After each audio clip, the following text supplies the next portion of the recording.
अहे भौजी अहे कि तो बैगन मंगवैलुआ होलिया में पवनवा संदीप पाई ब्रजवा बोल रोल की भौजी बैगन मंगवैलखिन होलिया में हमनी सम देवरन कहाँ हलिए पक्षिन रहबा तू त ऐसी करते रहा बैगन बैगन देखो तो धंजयवा कितना अच्छा खिन तू घर में खूब होली खेल रहले माऊ साथे आ तू बैगन बैगन करते है हमरा के पहले कहबाई कनमा कैसे म्यूजिक डायरेक्टर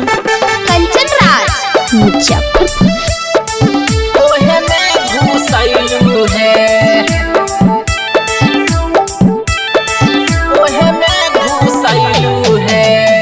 होलिया में कैसे है भौजी काममा चलैलू है अहे होलिया में कैसे भौजी काममा चलैलू है आहले कहबाई गनमा कैसे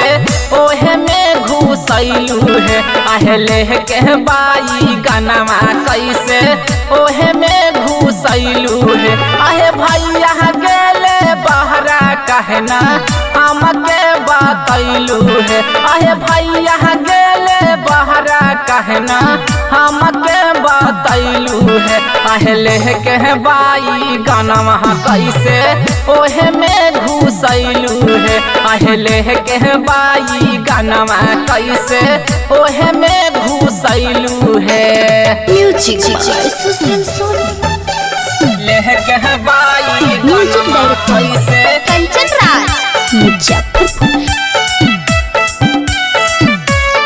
ओहे में घुसैलू है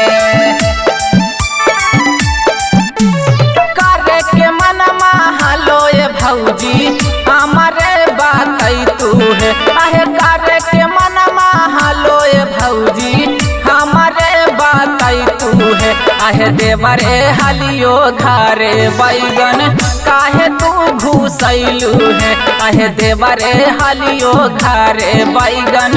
काहे तू घुसैलू है आहे करे के मनमा हलोए भौजी हमारे बातै तू है आहे करे के मनमा हलोए भौजी हमारे बातै तू है आहले कहबाई गनवा कैसे ओहे में घुसैलू है आहले कहबाई गनवा कैसे ओहे में घुसैलू है म्यूजिक सुशील लेह कहबाई म्यूजिक गनवा डायरेक्टर कैसे कंचन राज मुजफ्फरपुर। ओहे में घुसैलू है बैगन बैगन कहत रहलू पहले से भौजी है आहे बैगन बैगन कहत रहलू पहले से भौजी है आहे होलिया में करली हलू मोटका बैगनवा है आहे होलिया में करली हलू मोटका बैगनवा है धनंजय लाल यादव के तू काहे ना बतैलू है धनंजय लाल यादव के तू काहे ना बतैलू है आहे राइटा रहरी सिया से बैगन मांगा बैलू है राइटा रहरी सिया से बैगन मांगा बैलू है होलिया में कैसे भौजी काममा चलैलू है अहे होलिया में कैसे है भौजी काममा चलैलू है आहले कहबाई गनवा कैसे ओहे में घुसैलू है आहले कहबाई गनवा कैसे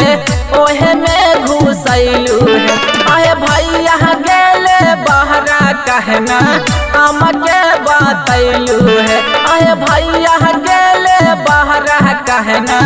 हमके बतैलू है आहले कहबाई गनवा कैसे ओहे में घुसैलू है आहले कहबाई गनवा कैसे ओहे में घुसैलू है।